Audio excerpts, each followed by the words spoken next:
ഞാൻ റെയിൽവേ സ്റ്റേഷനിൽ ഒരു ഇക്കനെ പരിചയപ്പെട്ടു. ഫസ്റ്റ് ഇക്കായിട്ടാണ് ഞാൻ സംസാരിച്ചിട്ട് ആളൊരു അനുഗ്രഹം പോകുന്നത് തന്നെ. മലയാളിയാണ്.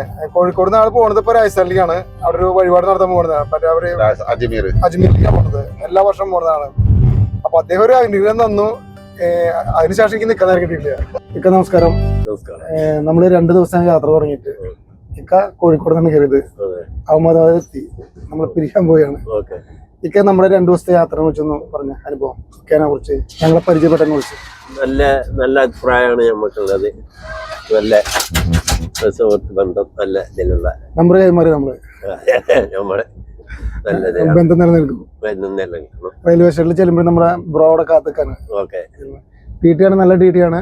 ടി ടി ആണെങ്കിൽ ഫേസ് കാണിക്കാൻ പറ്റില്ല പറഞ്ഞു, കാരണം ഡ്യൂട്ടി ടൈം ആയതുകൊണ്ട്. നല്ലൊരു ടി ടി കിട്ടും നമുക്ക്. ഇക്ക പോകുന്നത് ഇപ്പൊ രാജസ്ഥാനിലേക്കല്ലോ. ഞാൻ അജ്മീറിലേക്കാണ് പോകുന്നത്. എന്തിനാണ് പോകുന്നത്? അജ്മീറിൽ അവിടെ നോൽമ്പ് തുറക്കാനുള്ള ഭക്ഷണം കൊടുക്കുന്നുണ്ട്. അതിന് പോവാണ്. അത് നമ്മള് കുറെ കാലങ്ങളായിട്ട് അവിടെ കൊടുത്തിട്ട് ഉള്ളതാണ്. സ്ഥിരമായി നമ്മൾ ചെയ്യുന്നുണ്ട്. നോൽമ്പിന്റെ ടൈമിൽ നമ്മള് ഓട്ടോമാറ്റിക് നമ്മളവിടെ ചെല്ലാനായിട്ട് മാസക്കണക്കിൽ കൊടുത്തിരുന്നതാണ്. അവിടെ എല്ലാ റംസാനിക്കാ പോകണുണ്ട്. അവിടുന്ന് ഇപ്പൊ ഞാന് അവിടെയായിരുന്നു 360 നമ്മള് ഭക്ഷണം കൊടുത്തിരുന്ന ആളാണ്. പണ്ട് വന്നിട്ടുണ്ട്. നമ്മളായിട്ടുള്ളതും അല്ല നമ്മള് കൊടുത്തിരുന്ന വ്യക്തിയാണ്. പിന്നെ എല്ലാ വർഷവും ഇതുപോലെ എല്ലാ വർഷവും നമ്മള് നോൽമ്പിന് പോകും. എന്റെ ഇതിനനുസരിച്ച് ഞാൻ കൊടുത്തിട്ട് പോരും. അതുപോലെ എല്ലാ വർഷം ഇനി കൊടുക്കാനുള്ള ഭാഗ്യം ഉണ്ടാവും. ശരി. ഓക്കെ.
നമ്മള് ഇപ്പൊ ഉരുളങ്കിഴങ്ങിന്റെ ഒരു തോട്ടത്തിൽ എത്തിയിട്ടുണ്ട്.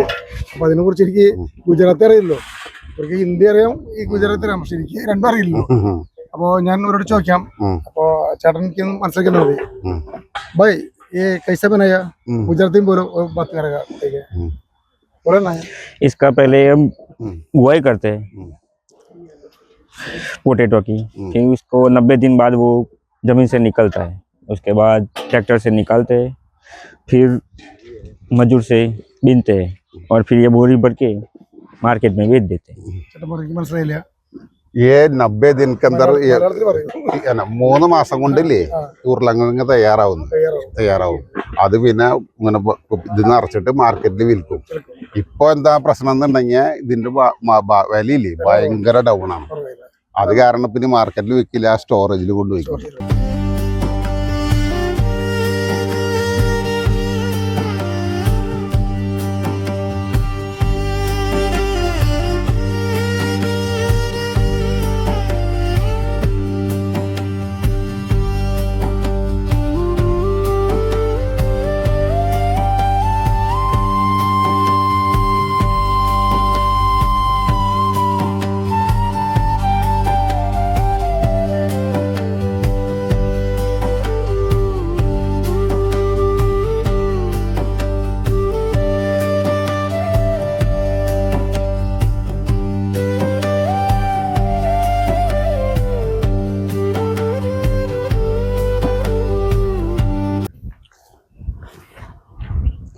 പ്രേമേട്ടാ ഇതെന്താണ് സംഭവം?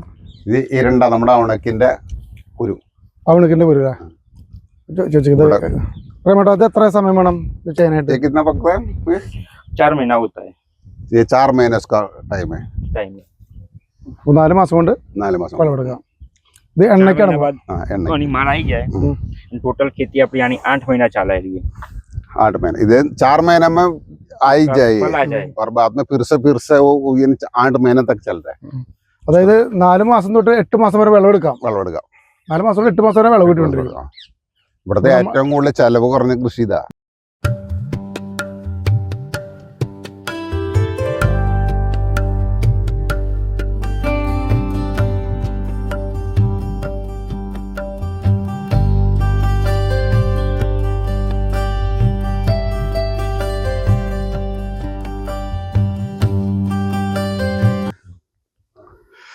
भैया नाम क्या?